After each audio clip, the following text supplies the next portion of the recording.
Hey, spiritual family. I recently co-facilitated a gathering with kironJ Gardner and Nouk Sanchez, both amazing teachers of A Course in Miracles. We share a belief that A Course in Miracles is leading us to awaken from the dream, at which point the body doesn't die. It simply disappears. It de-materializes, as Nouk says. It leaves through light instead of through death. This is big, and this podcast is the replay of our gathering. So the whole session is a gentle invitation to contemplate the idea that the body does not have to die, so we can allow the seed of this idea to grow in our minds. In this session, we have 20 minutes of silent contemplation on this idea, so you are welcome to join us. I hope you enjoy our conversation, our contemplation, and you can find links to Nouk's work, to kironJ's work, and to my upcoming From Anxiety to Love masterclass on the show notes page for this episode at FromAnxietyToLove.com/29. Enjoy. Hello, everybody. A very warm welcome to you. Thank you so much for choosing to be here. And thank you to all those who will be listening to the recording. Welcome. A big thank you to Nouk and to Corinne for being here. We are truly honored that you are with us today. A big thank you to Jesus for making his invitation so clear for us to gather together and to contemplate this idea. The body does not have to die. The purpose of our gathering is to accept the invitation from Jesus, to deeply reconsider any assumption we might have had that physical death is inevitable.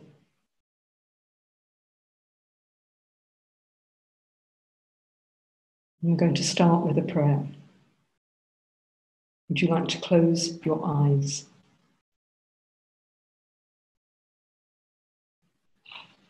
And this is Jesus speaking to us through the Course. The journey that seemed endless is almost complete. For what is endless is very near. You have almost recognized it. Turn with me firmly away from all illusions now, and let nothing stand in the way of truth. Brother, there is no death.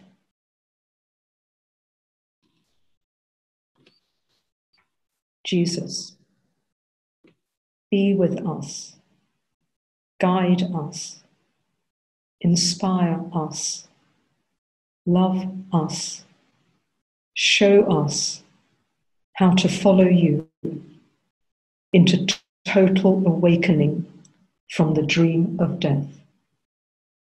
Amen.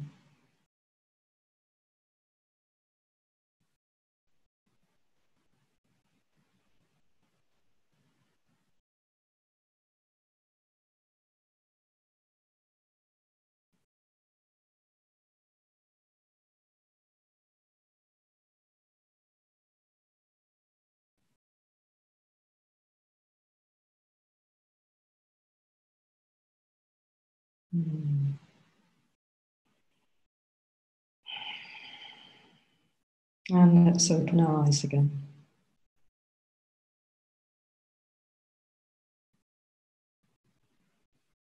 Nouk has been teaching there is no death for quite some time now. And for a while, Corinne has had a conviction that the Course is leading us to be able to withdraw the projection of the body without undergoing physical death.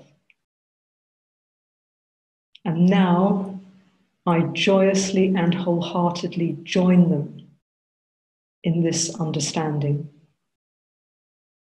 and feel so inspired to do all I can, all I'm guided to do, to share this idea that it's only our dedication to death that leads to the body dying. Not inevitable at all.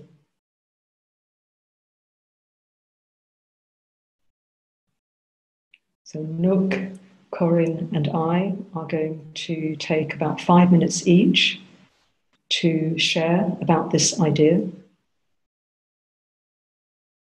And then we're going to go into a 20-minute silent contemplation, which is really the heart of this gathering, the centerpiece, to bring our minds together and open together to this idea. And then we'll open the sharing to you. And coming to the close, we will, towards the close, Corinne, Nouk and I will have a conversation about what's arising in us as a result of being here, being with you, contemplating together. And then Corinne is going to close with a prayer. So we're not going to be monitoring the chat as we go along. We invite you to be present and open to what's happening here, what we're being shown together. And when we get to the sharing bit, then I'll talk about the chat. Okay. Corinne, over to you. Thank you, kironJ. I thank you so much for being the inspiration behind this gathering. And Nouk, I thank you so much, and I don't want to start crying already, but just out of so much gratitude, because my conviction has come because of your work. So I'm incredibly, incredibly grateful for your teachings on the end of death and your book and your upcoming book. So I would like to just kick us off during my short 5 minutes, which I am timing myself because I could keep talking. I'd like to begin with a story about a man by the name of Roger Bannister. It's been documented that as early as 1886, runners were making efforts to try to break a 4-minute mile. They were trying to run under 4 minutes for a mile. And it's documented that this began in 1886, perhaps sooner. For years, this just wasn't happening. It couldn't be done, it seemed. The expert said that it was impossible, that if it was going to happen, it would have to be under very certain, very, very specific circumstances.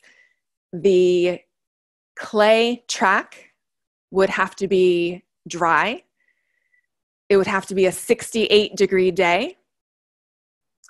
It would have to be in front of a large crowd because the crowd would be cheering on that athlete, that runner. But for years, people were trying, and it just seemed like it was impossible. And then Roger Bannister came along, who was, I believe, a full-time student.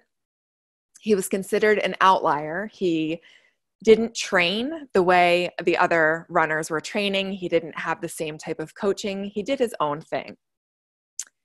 And in 1954, so however many years that is, from 1886 to 1954, in 1954, Richard Bannister broke the 4-minute mile. He was the first to run a mile in under 4 minutes.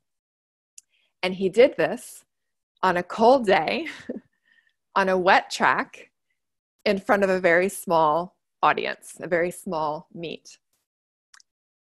So all this time had gone on. He finally broke this record. And only 46 days later, he only held that record for 46 days. 46 days later, another runner then broke the 4-minute mile. A year later, 3 more runners broke the 4-minute mile, and they did so all in the same race. And since then, well over 1,000 runners have broken this 4-minute mile that used to be considered impossible. And I share this story because the world teaches us that death is the only guarantee in this world. I'm sure we've heard statements like that before, that the only guarantee in this world is that everything we see is going to die. And A Course in Miracles is leading us to question everything, including death itself, including the belief in death, and including the belief that the physical body has to die. And instead, what we're here to contemplate is this idea that it doesn't have to die, that it can, as to use Nouk's words, what was the word now? Disintegrate, de-materialize, and that the body can leave through light. Now, it may seem that we don't have a modern day example of this, but kironJ has been sending me these incredible links and readings. And just the one thought that I'll leave you with that you can Google is something called rainbow bodies. And this is a state that's achieved by a Tibetan Buddhist practice where the practitioner leaves through light instead of through death. The body dematerializes into light, and in some cases, that individual can still even interact with the people that are there with their body as they are leaving through light. And this was most recently documented in 1998. So I share this because this idea that the body does not have to die, it's like a seed. And it's now been planted in our minds, just even by registering for this event. And I'm so thrilled that so many of us heard the call to show up to contemplate this idea, because now what we're doing is giving this idea space. We're giving this idea, this seed, space to grow, to be watered and to be shared, so we can witness to this miracle. Thank you. 5 minutes. I did it. Oh, you. Oh, thank you so much, Corinne. Beautiful. And I would like to start by thanking you, because if you hadn't mentioned this idea in a conversation we had, 6 weeks ago, something like that, we would not be here. Because despite having read The End of Death, Nouk's book last year, and it had a huge impact on me, this did not register. But it did when you spoke to me instantly, which shows that there is a ripening of the time for this. And I think it's now. Yeah. So what I'd like to share about is 2 main thoughts about what the Course says about this. Seems an important thing to look at. And the first way I'd like to talk about it is my long-standing sense that humanity is in its infancy in realizing just what this Course is teaching, what it's offering us, what it's pointing to. We have just begun with its symphony of ideas, its brilliant symphony of ideas. And I think there are harmonics and overtones in this symphony that might not be readily heard straight away.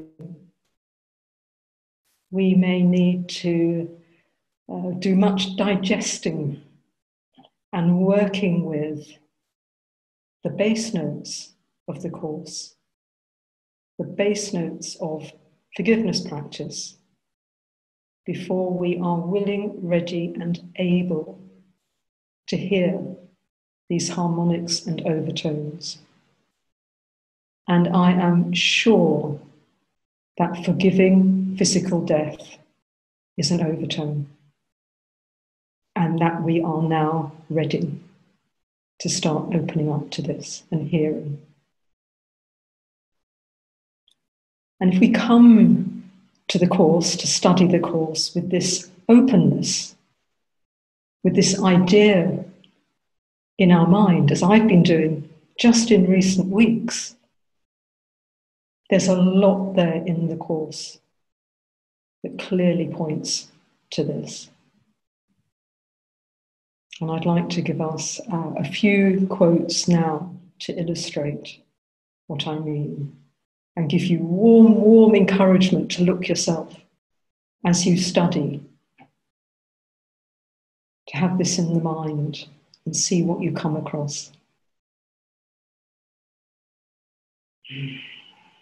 So the course says, we are close indeed to the appointed ending of the dream.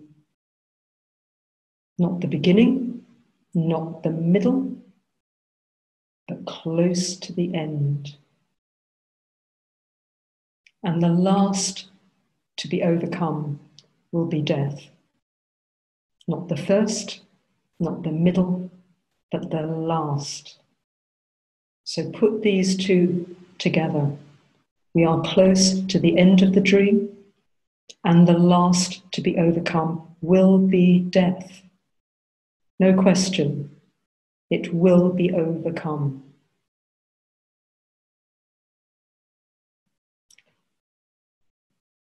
This is the gift that true perception brings. What was projected out is seen within, and there forgiveness lets it disappear. So what we're talking about here is the fullness of forgiveness.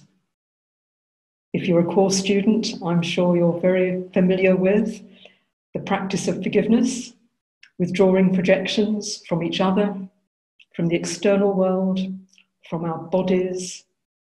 And if we keep going, working with this, there is absolutely no reason whatsoever that we can't withdraw the entire projection of the body. And you might ask, why is this important? Is not a peaceful death good enough? And of course, a peaceful death represents tremendous healing over an agonized death. But the Course says, Teacher of God, your one assignment could be stated thus: accept no compromise in which death plays a part. No compromise. Not there's no death, but there is physical death. There's no compromise in our assignment. Because what is the black draped body they would bury? A body that has been dedicated to death. It's not inevitable that bodies die. Bodies die because we tell them to. Because we've been dedicated to death. And we have all power to change that dedication. The Holy Spirit has all power to transform the foundation, the whole foundation, the world we see, so that nothing attests to death. Nothing. Not nothing except bodies. Nothing attests to death. This world is not left by death, but by truth. This is our assignment. And I'm so delighted that we're here today to bring our minds to this. Thank you. Nouk, you've asked for a diagram, so I'm going to bring that up for you now. kironJ, yeah, is it possible to put the first diagram up, which is the split mind one? Split mind one first. Yeah, if you can, that'd be great. Yeah, hopefully you can see. Thank you. So I guess what I would like to do is just talk about this, yeah? But first, before I go into the diagram, guys, if you could just tune into the content of what I'm sharing, yeah? Don't be distracted by the diagram, please, just yet. The content of what I'm sharing is this, is that the reason why we seem to be dedicated to death is because of our unconscious terror of union. And this is huge, absolutely huge. It's our unconscious fear of God. You've probably read this many, many times in the course. And the unconscious fear of God is the ego's terror of true communication, true union, true authenticity, and true innocence. True innocence is undivided innocence and unopposed innocence. And that's what we're terrified of. Because when we finally will see that, what will happen, and when we do actually engage in true communication, when we do experience true union in the dream, which we will eventually, what we'll find is that, we withdraw our projections on the body. We withdraw our need to defend ourselves from love, from innocence, from union, because that's what sickness is. All sickness and all death is the defense against this union, against our innocence. So let me just try and fit this into a few short minutes. If you look at the diagram here, you can see that it is the split mind. Yeah, so it's the ego thought system. You can see a horizontal white line with an arrow, and that depicts our attraction to and our belief in us being a body as opposed to innocent spirit, right? Now, what you'll see here is that the body perpetuates the idea of linear time. It's the body. It's our belief that we are the body that perpetuates it, right? So you'll see here a continuing loop. And at the top, we see physical birth. And then what follows after physical birth is amnesia. We have no idea who we are. We're innocent, helpless babies, which is perfect for the ego. And we come in with parents who are not ascended masters. We come in with parents who also believe they know the purpose of the dream, which is to help their children become bigger egos. All right? You've got to laugh, right? So we come in with amnesia, and the ego does its thing, and we can't remember what our singular purpose is in life, which is to wake up to the reality of who we are, which is the Holy Self, the Christ, the Son of God, right? And if we don't wake up before then, well, guess what happens? We're taken out again by the ego thought system to sickness, aging, and death. and we go back into the dream of death, and we come out again, physical birth, amnesia, and death. So as you can see very clearly, this perpetuates the whole idea of linear time. The body and time are one. Okay? So when we, let's just go to the next diagram if we can. Please, kironJ. All right. So here's another diagram. Symbols seem to work really well for explaining this. We can see 3 concentric rings. We see the inner ring with all the little dots. That's the dream of ego life here.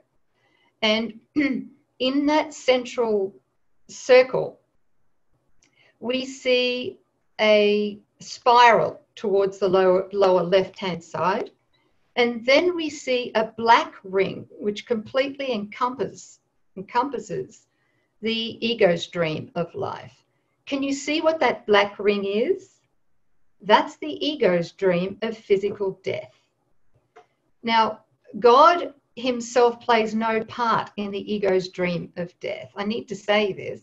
The ego tricks us into believing that we go home to God through death. And many still believe that we even awaken through death. You know, near-death experiences seem to reflect that idea. We haven't got time to go into that.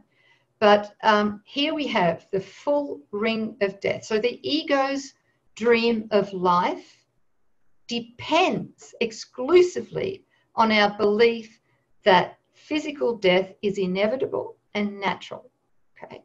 But let me just explain this, that the nature of God, which is the nature of his Son, which is the Christ that we are, doesn't know anything about an opposite to God. God is all-encompassing love, all-encompassing innocence, and so are we.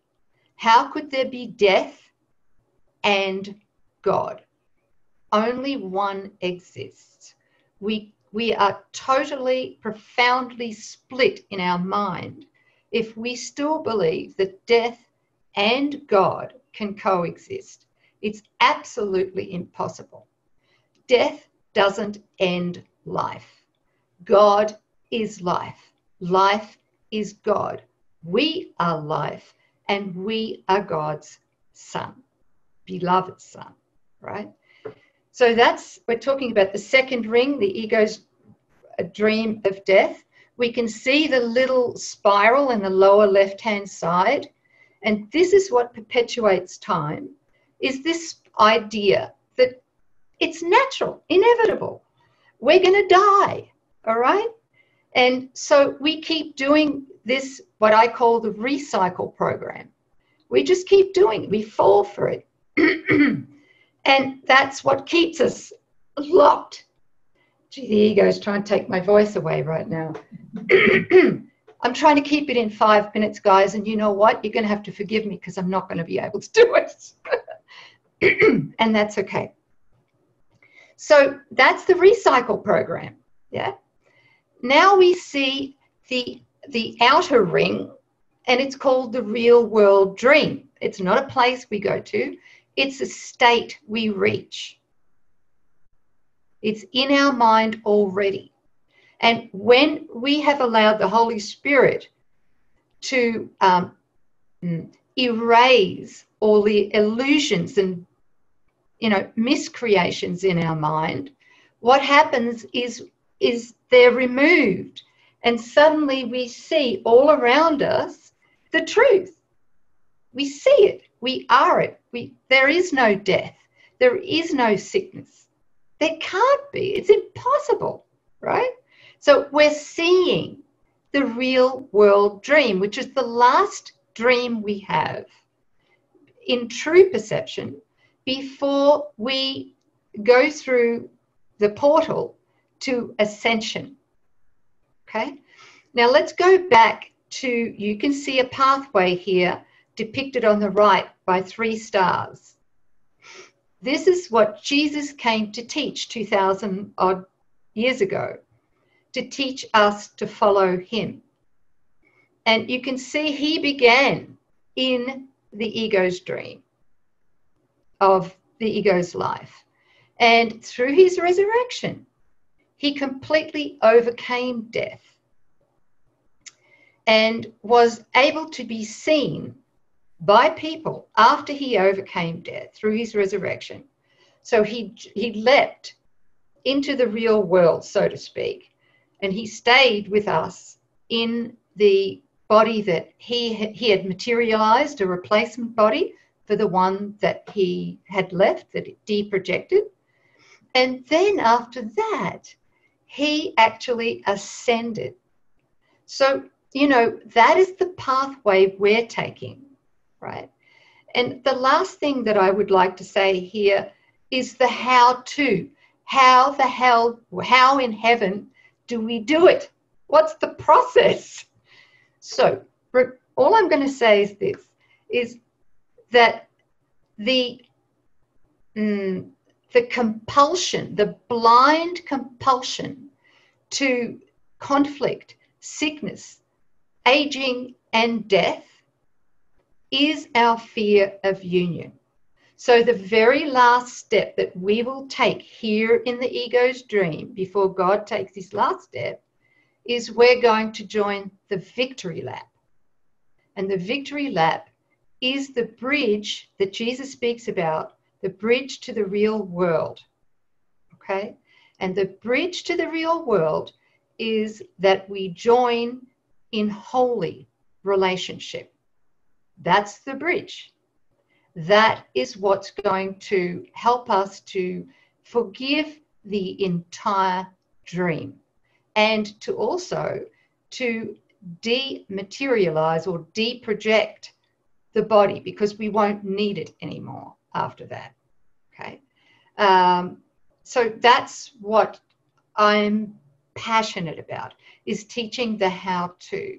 So what we're going to need to do in the how-to is overcome our fear of true communication and true union, which is, don't close your ears and your eyes, which is undoing special relationships.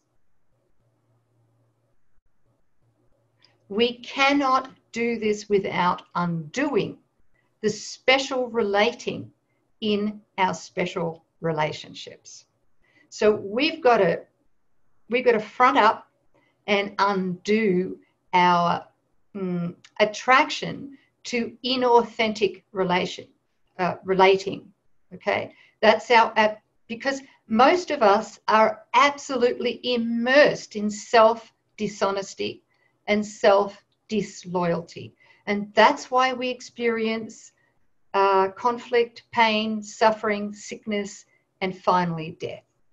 Okay, so we're going to turn that about, and we're going to have Holy Spirit help us to erase all of that. That's how we undo death.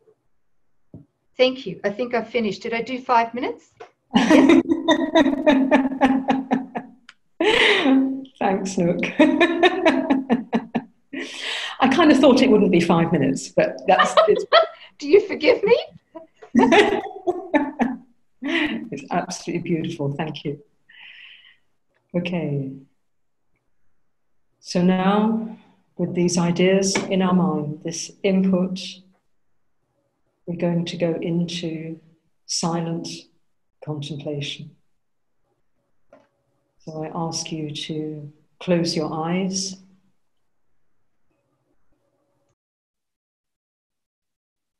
And let this idea, the body does not have to die, rest in your mind, along with it's only my dedication to death that leads to the body dying. We come together, opening our minds, asking Jesus, how can we follow you in this? Please show us now.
Very gently,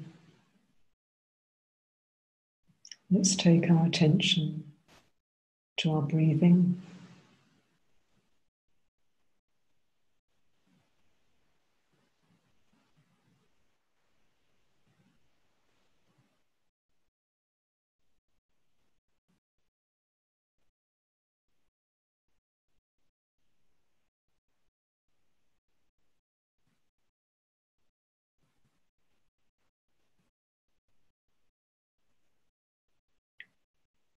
And slowly open our eyes again.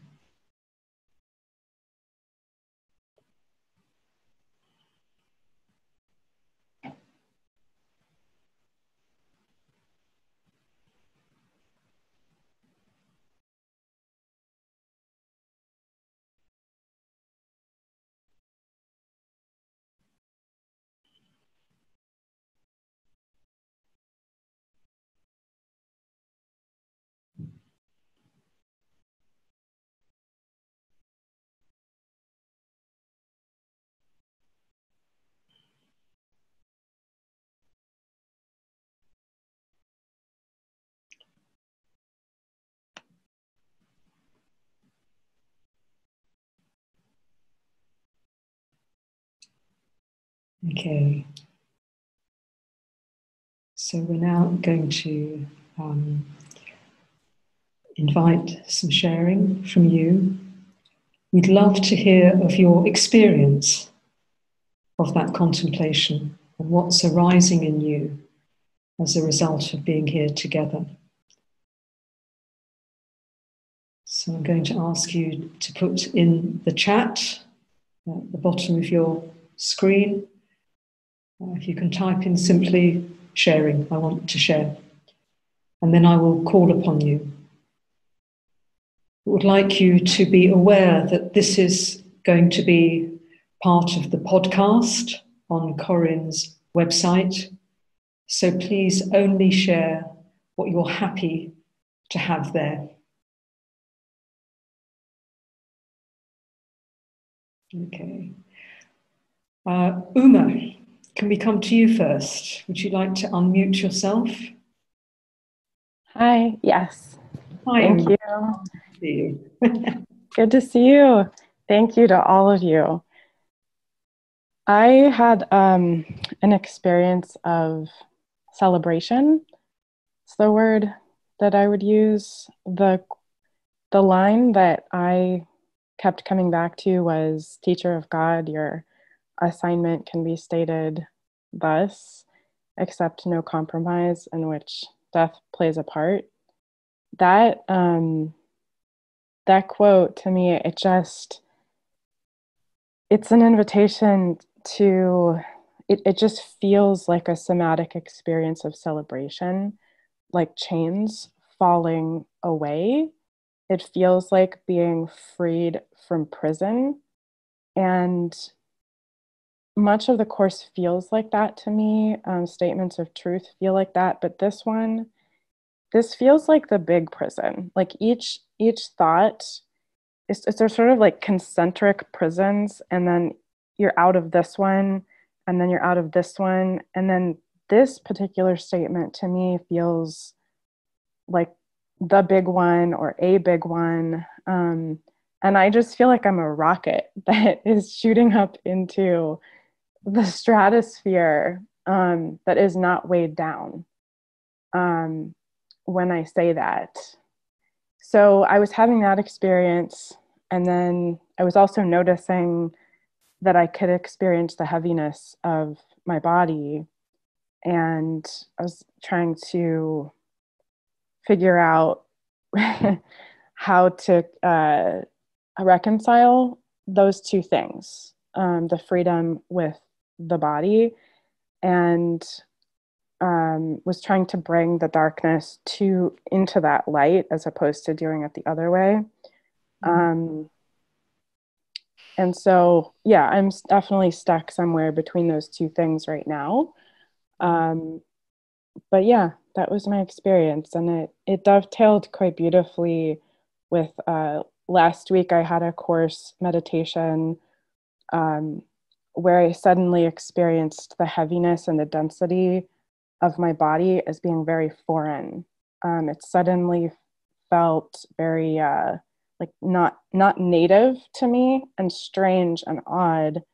And so this has also felt like that, you know, the discrepancy between the lightness of being in the stratosphere and the density of being in the body. And trying to reconcile these two things. But yes, it felt like a beautiful celebration. It felt like just fireworks of great joy. So thank you. Thank you so much, Uma. I'm wondering, Corinne, do you have anything you'd like to give to Uma on that? I'm joined with you in celebration, 100%. And I know what you mean about that feeling of that joy and then the feeling of that density. And my mind goes to that they're not reconcilable, and that's okay.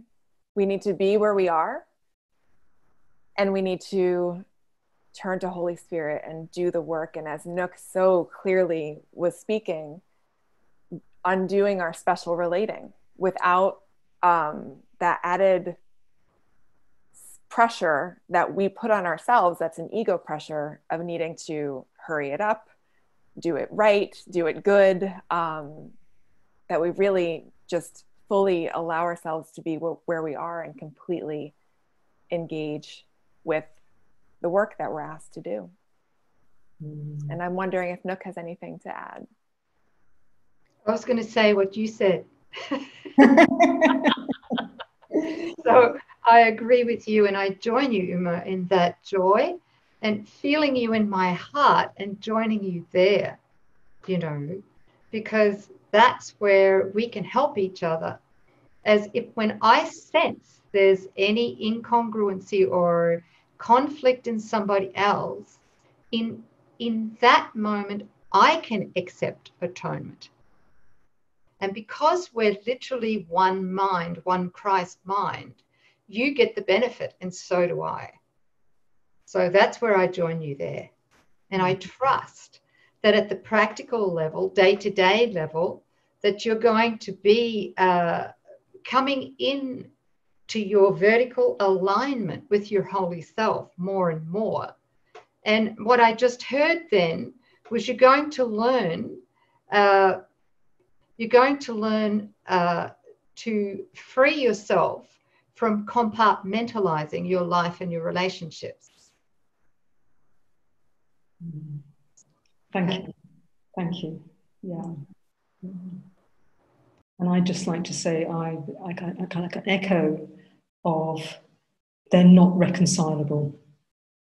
It's letting the density go.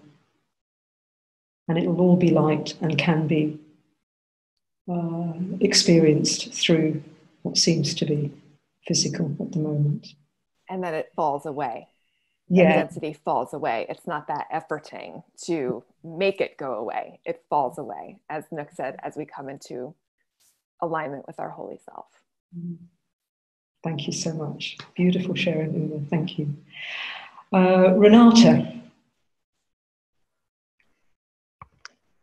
Yeah, I just want to share shortly my experience. And in my meditation, there was no evidence of a body. When I close my eyes, I have this space, and in this space there are sensations, and there are sensations that point to a body or the bodily sensations, but I felt that all this can this can fall away easily. So, so that was surprising to me. That I wasn't sure. Is there a body? There's no evidence, no experiential evidence for a body here. Yeah. Well, the Course does say at no time does it exist or anticipated, but it does not exist. Mhm. And I'm about to lead a meditation next week for the Miracle Network gathering on a Wednesday morning. And it's going to be about the Holy Instant, and I'm going to lead a guided visualization, which is to bring to mind the sensations of the arms, say, to feel arms, I feel arms, and then to let go of that description. Mm. Let it simply be sensation, no thought of arms, and then for the legs, and then for the torso, and then for the head, and then for the whole body. And this is wonderful healing practice for the mind to help remember that we're not bodies. We can practice this and we can support the process. We can't force it, we can't make it happen. We can support the process. So it's very lovely what you've been sharing. Yeah, I hope I can join you in that. Yeah, meditation. I hope so too. Either of you wish to say anything on that? Yep. Okay. Jen MC. Hello, hi everyone. Hi Jen, welcome. Here, my beautiful friend Corinne, who I love. And Hi Jen, I'm so glad you're here. And Nouk, I've been introduced to your work over the years, and I find your work so powerful, and definitely has been the work that has really brought me to a place of allowing that belief to come in, this idea that we don't need the body to die. To me, the Course and that idea, and the idea that this world is not our real home, are some of the most relieving ideas that I personally have ever heard. And so when I was in the meditation, I noticed that sort of same, like, it was like an excitement, but I really love this word of celebration, because that's what it felt like more of. Sometimes excitement to me feels more like an anxiety, and it was more of this openness. And I also, I have been having trouble sleeping, and I just like sort of default to sleep, which is like very rare for me. So I was just sort of like allowing my body to just kind of, it was like a very peaceful feeling, but I wasn't aware of my body. Like I was just sort of in this open space. But what I want to, really share is that I keep getting this voice that's like, it's not buying this whole idea about death. It's not buying the ego's insanity. It's not buying that this is the way things are meant to be. And my personal experience, just to share very briefly, is I grew up in an extremely dysfunctional family with a lot of emotional and verbal abuse. And I experienced a soul loss, when I was an infant.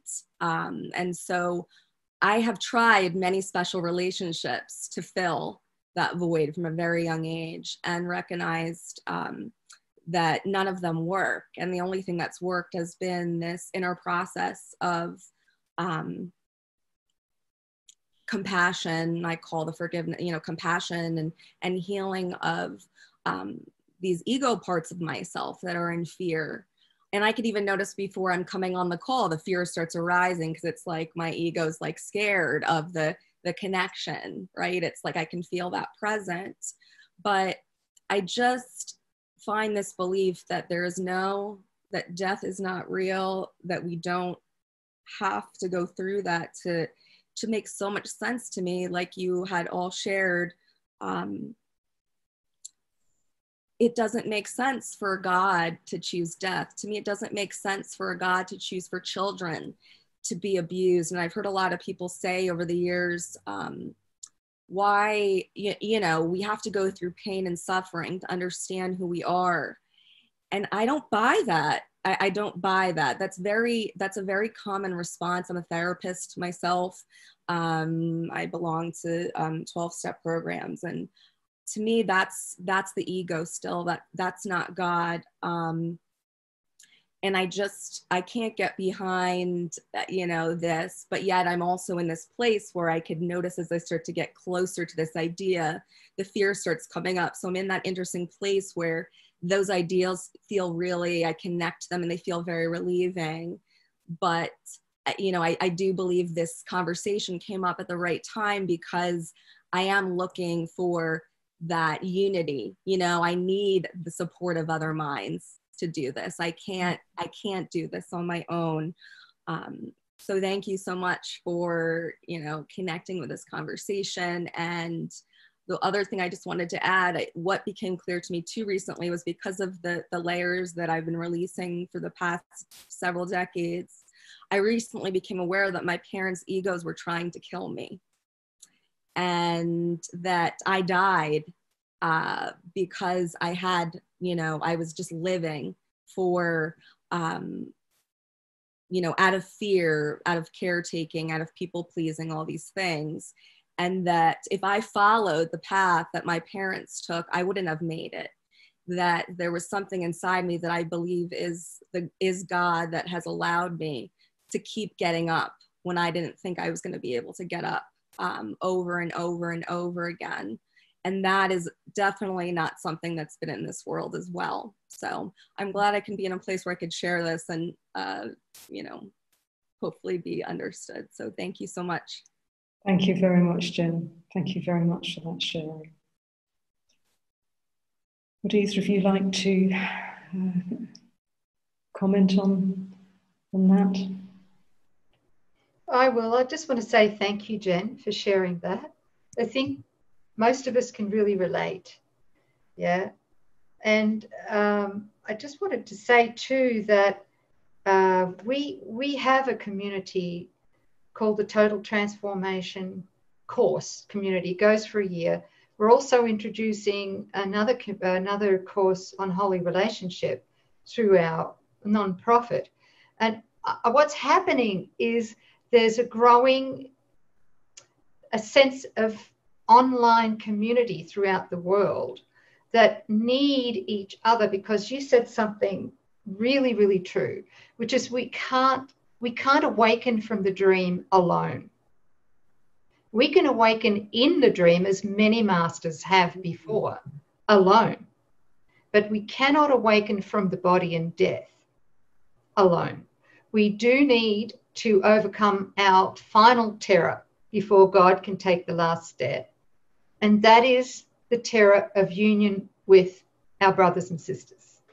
So that's why we have this online community of like-minded people who can practice being miracle buddies with each other and actually undo special relating, because most of us have got no idea what the hell that is.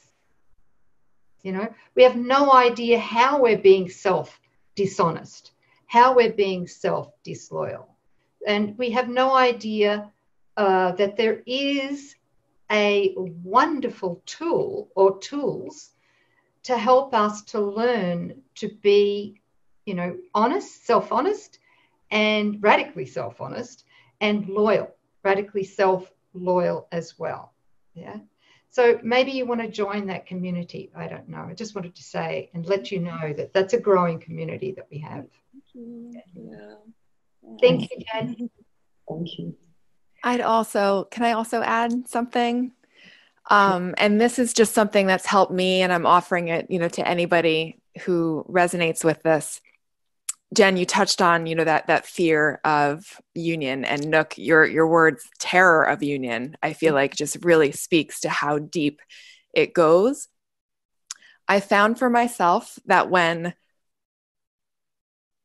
things like that start to bubble up to the surface, instead of distracting ourselves or doing something else, give it space to come up. That's when I grab my journal and I start getting out what it is, all the fears, everything that I can name, everything that I can become aware of, to bring it to the surface rather than letting it sink down beneath the surface again to come up at some later time down the road. And in doing this with one of my own parents, I realized that when, I was having feelings arise about a particular situation, and when I grabbed my journal and started getting out all that was coming up and the fear that was there, I recognized that I wasn't actually, when I was looking at my parents, I wasn't actually seeing them. I was seeing through all of my past ideas about them. And that was a big moment for me. It was a big aha moment for me to see that. And that has been the beauty that I found in using a journal as a tool to not miss those moments of when this unconscious stuff comes up to the surface. So I just wanted to offer that as a tool for anybody, because it's been very helpful for me. Thank you so much. Thank you, Jen. Thank you. Okay, Jackie Stewart. You've got something to share?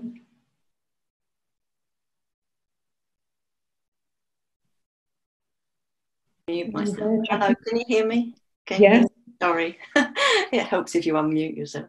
I just wanted to say first, before I share, just how grateful I am to be on this particular group setting, and how privileged I feel. I didn't actually expect to get on it, so I'm very grateful.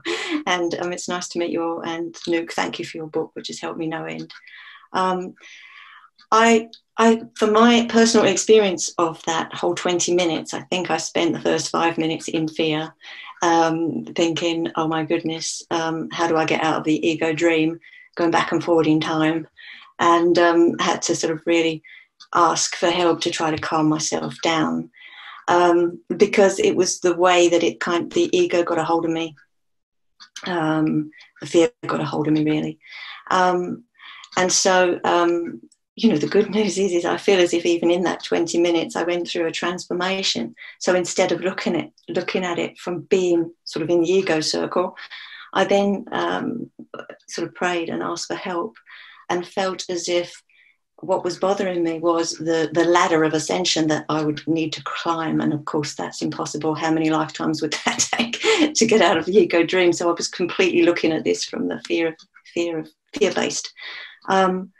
And so what happened is there felt a sensation of peace come over me. Whereas all of a sudden I was remembering that that actually, yes, as part of God, all of us being an aspect of God, that we already are perfect.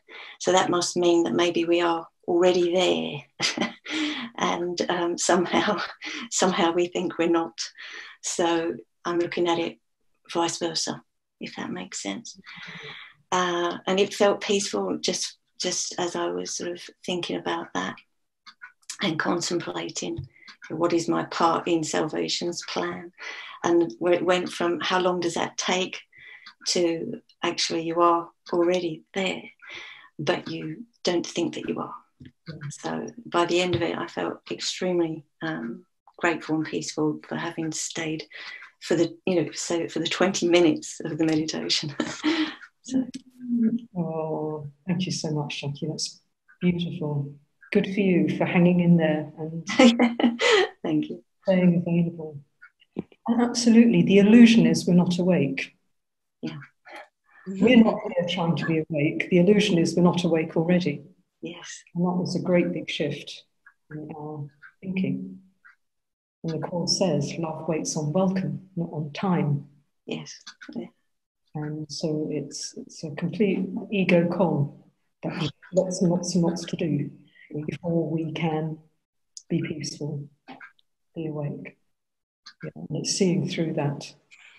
That's all ego stuff. You can just let it go. Yeah, thank you. I'm aware that we've got a few more.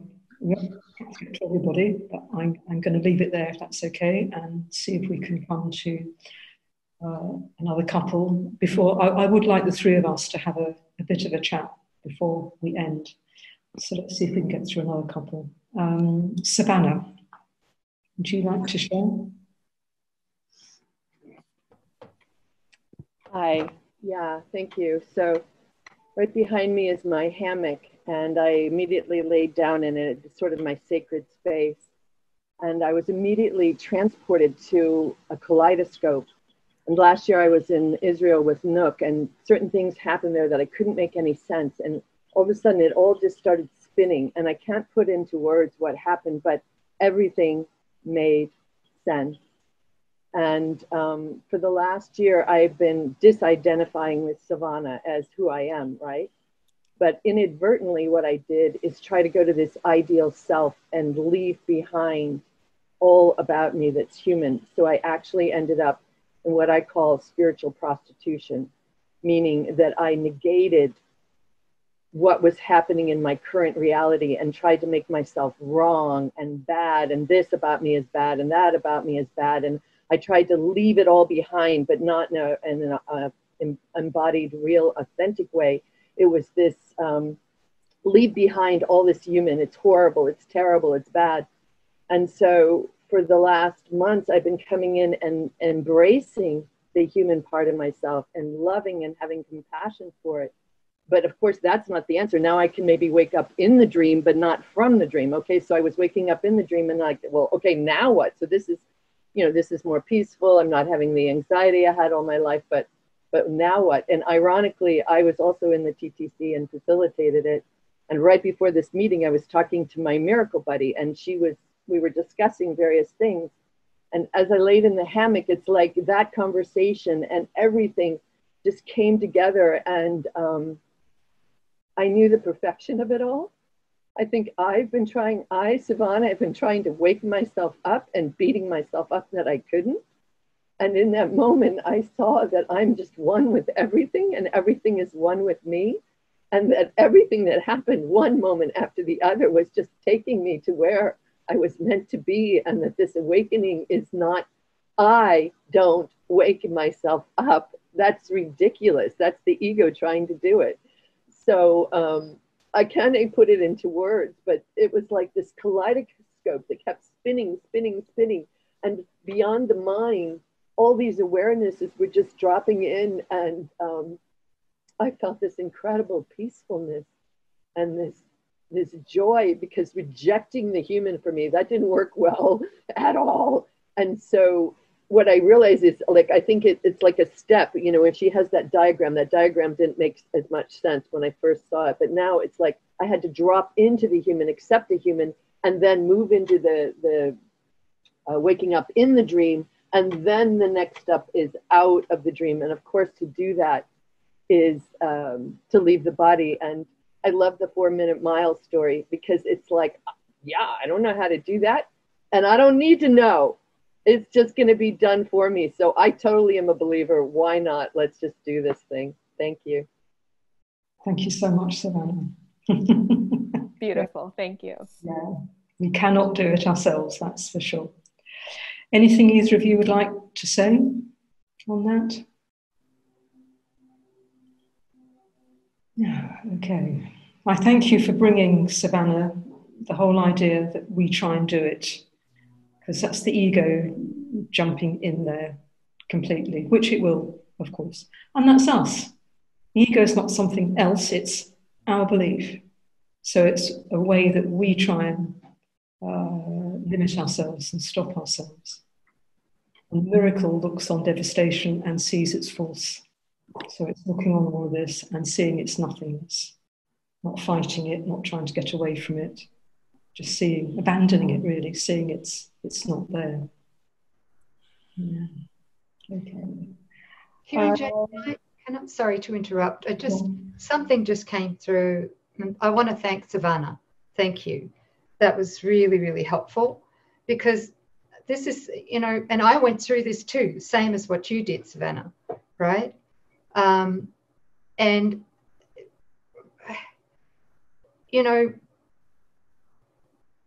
what we do is we go through specific stages in awakening. Jesus speaks about it in the manual for teachers, the development of trust, the 6 stages of the development of trust, which is 6 stages of awakening. And one huge thing that I didn't get but now I've got it, and so do you, Savannah, right?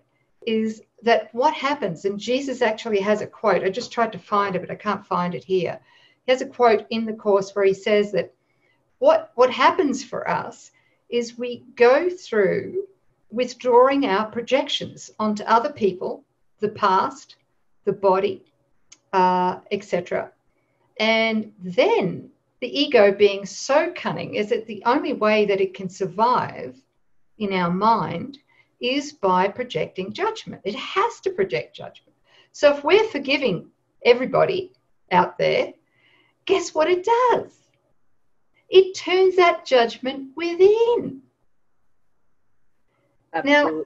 Now, and it ramps it up, something severe. I'm sure that many of you here have felt that, and then doubted yourself even more, even after years of following the path of A Course in Miracles. You know, it feels hopeless and helpless, you know. It really does, because that voice that was projecting outward onto our past and others now is pretty much exclusively condemning us. And it's telling us non-stop that we're not going to make it. On top of that, it's condemning the body in most cases. In some way, it's trying to, you know, it's trying to give us a disease. It's trying to give us a catastrophe. It's trying to increase body weight or decrease it, you know, so we've got anorexia or whatever. It's trying to do all this shit, yeah? And it's just simply a projection, and it's not true. And the big thing in this stage is that we need to be extremely mindfully present to all of the crap that it's telling us, all of the fears that it's throwing up. And we need to be able to say very gently and very lovingly, no, I am not that, right? And, you know, what we do is we accept only the truth about ourselves. And if it's telling us we're not 100% innocent, guiltless all of the time, then it's telling us a lie. So, you know, it's all of this self-attack. We need to show up and we need to say no. I mean, during that phase, for me, very practically, I did something that Corinne does a lot of too, which is journaling. I did it every day. Sometimes I would do it 10 times a day, you know, and that was, I would divide a page up vertically. On the left-hand side, I would put ego. On the right side, I would put my holy self or the Holy Spirit. And I would let that damn ego go for it on the page. Just let it pour itself out. And, you know, by the end, I would be laughing because you could see this is the voice of hatred. And then afterwards, you would see, you'd have compassion for the ego. Do you know what I'm saying? And just go, oh, my God, the poor thing. Exactly. You know, and then I would let the Holy Spirit speak about me and the body and the situation or the person or whatever. And the contrast between the two voices was undeniable. And so, you know, that helped me get through a period where I didn't actually have a holy relationship in which to do this. And I'm sure that it quickened the time, or should I say collapsed the time, so that I could quickly attract a miracle buddy and really collapse the time in a holy relationship. Yeah. So thank you very much, Savannah, for bringing that up. Thank you. Thank you, because what's interesting to me is, as you know, I was working on that special relationship codependency like for a decade, and I just cleared it, and I felt like I'm free. And then all this self-attack came, and I'm like, what? You're kidding me. So thank you. That's very, very, and exactly what I'm going to do that with the two sides. Thank you. That's so perfect. Thank you so much. Yeah. Let the ego purge. We're terrified to hear what the ego is going to say. We need to do the opposite. Just say, come on, cough it up. And, you know, it just dumps everything until there's nothing left. And that's when we can laugh and go, wow, you know, and have compassion. Thank you. Thank you. Thank you so much. We're coming towards the end and almost at 9 o'clock here.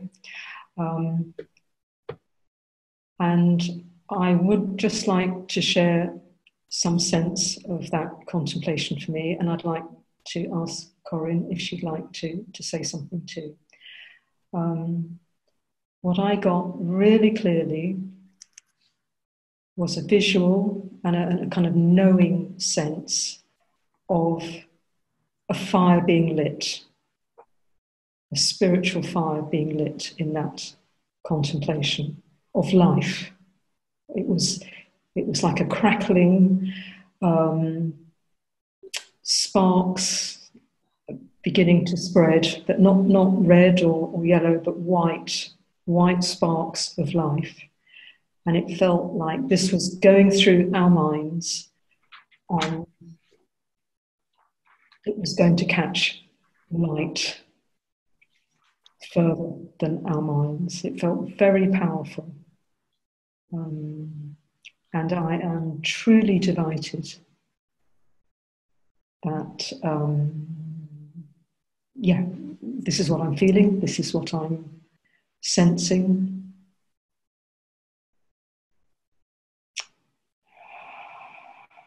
We can give up every ego use of the body. This is what will have to happen for us to ascend out of the dream. If we still want the body for anything, from the ego perspective, we're going to stay here. We're going to stay put. So that's a very powerful idea to me, to letting go all ego use of the body. And we can do that. Corinne, would you like to say anything about your experience of meditation, contemplation? I also shared that celebratory feeling because when I pause like that and come into silence with miracle buddies, with a group like this, idea that seems like it's just in my mind, like you described, kironJ, I feel that spread throughout all of our minds, our shared mind, and it just gets me so excited. What I also feel moved to add is that this invitation to contemplate this idea that the body does not have to die, this is an invitation for you. Not just an idea out there, but for you now. And in 100% transparency and honesty, because I can't be any other way at this point, at the end of a call that Nouk and kironJ and I had in preparation for this gathering, Nouk said something to the effect of joining in this idea that the body, withdrawing the projection of this body, of Corinne. And when that invitation suddenly felt personal, you want to know what went through my mind? Yes. Oh no, I think I need the option to die because what if I'm not ready? Like I immediately noticed the dedication to death. It was right there. And so my invitation to all of you is to recognize that this invitation to wake up from the dream is for you. And if you notice a similar thoughts like I did of, well, I don't know if I'm ready for that, right there, catch it. Don't let it go hidden again. Catch it, grab your journal, start to get out, like Nouk said, cough it up, let everything come out of that voice that's saying, oh no, this isn't for you. You can't do this. You've got too much to do. Blah, blah, blah, blah, blah. Get it all out until you can see that humor. And you can come then to listen to the truth instead, because this is for you. It's for each one of us. Yeah, so beautiful, Corinne. Thank you. Yes, this was the whole point of our gathering and the contemplation. It's not to listen to words, it's to be fully engaged ourselves This is for all of us now. There are other traditions where they have this not undergoing death. And I hear Jesus so loud and clear, and now it's time for us in the Pulse community to open to this and engage with this. There is no reason why it shouldn't happen. And it takes each one of us opening from where we are to this idea and being shown, how do I proceed? What are the means? And maybe I can mention that I'm leading a day, an online day on the 25th of July, titled Preparing for Ascension. And it is looking at the means. It's not something out there, something Jesus did. Jesus wants us to follow him. So what can we do now? It's the whole basis of that day. I think there'll be more work to come. Please get in touch if you're interested. Yeah. Nouk, a brief word. Can you do a brief word? Do you want to say anything about your experience of the contemplation? The big thing for me was the heart-centered joining. I almost burst into tears, happy tears, at one point. I could feel it bubbling up. And what was behind the tears was the immense gratitude to you guys for joining and having an open mind. You know, open mind. This is huge. You know, if we look in the manual for teachers, we're going to see the gifts there of the characteristics of the teachers of God, right? And there are 10, and the last one that we acquire is open-mindedness. So you guys having an open mind and an opened heart to this message is huge. So my heart goes out to you. I join you in my own sacred space with you, and continue to work with you all because of your dedication to this as well. Yeah, it's huge, absolutely huge. I mean, it's the biggest thing we could ever do in the entire dream, because we're collapsing the dream of separation. And when we join, what we strengthen what we join in, right? So I just wanted to say thank you for your courage, and I love you. Thank you. Thank you. Thank you. Nouk, can you tell us when your book comes out? Because this book, I cannot wait to have it. I can't wait. Can you tell us just when it's coming? Yes, thanks, Corinne, for reminding me. I forgot about that. Yes, it's titled A Manual for Holy Relationship, and it's all about awakening from the dream of death. And it will be out in July this year. Not next year, this year. It's been coming for years. That is so, so wonderful, Nouk. I posted today that I'm not working in August, and the instruction is rest, listen to spirit, and study volume 2. That's my remit for August. So wow. I'm very, very grateful to you. That's awesome. And Corinne, you've got a masterclass coming up, is that right? I do. And so my From Anxiety to Love masterclass will be launching actually in the fall. I'm so excited about it. It's going to be in alignment with my book, but it will go beyond it. And so it's an 8-week course that's coming out this fall, and you can check out more information at FromAnxietyToLove.com/masterclass. In addition, I just wanted to mention that you can find the recording. So when this comes out as a podcast, you can find it at FromAnxietyToLove.com/podcast. And when you find this particular episode, you'll have links to either find it on YouTube or Apple Podcasts or Google Podcasts. It's on all different platforms. So if you go to FromAnxietyToLove.com/podcast, that is where you will find the replay. Thank you so much, Corinne. It's wonderful that it's going to be available to others. Yeah. And I offer one-to-one sessions via Zoom on all things Course in Miracles. I lead Monday evening in the UK sessions. Some are study group style, some are support sessions.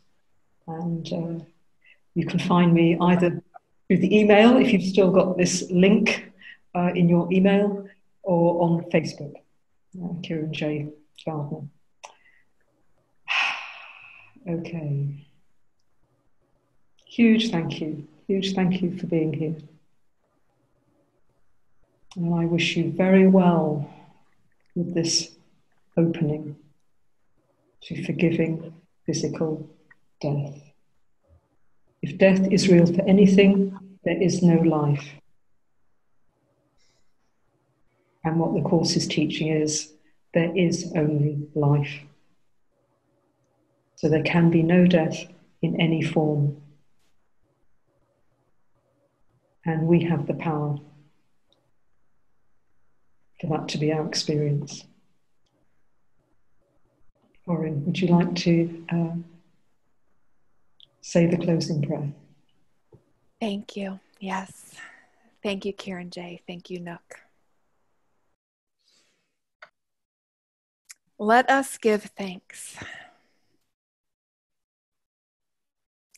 Let us give thanks for what we truly are. Let us give thanks that only the truth is true and nothing else is true.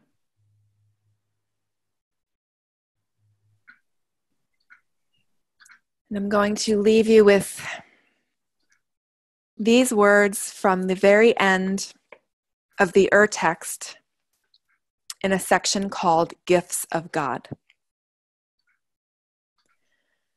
Holy are we who know our holiness, for it is you who shine your light on us.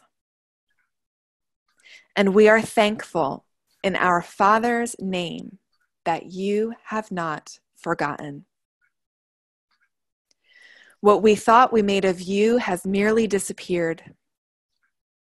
And with its going are the images we made of your creation gone as well. And it is finished.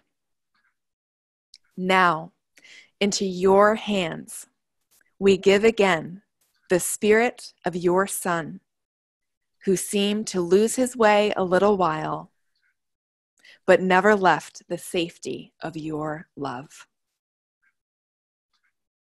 The gifts of fear, the dream of death are done. And we give thanks. And we give thanks. Amen. Amen. Thank you so much. Oh.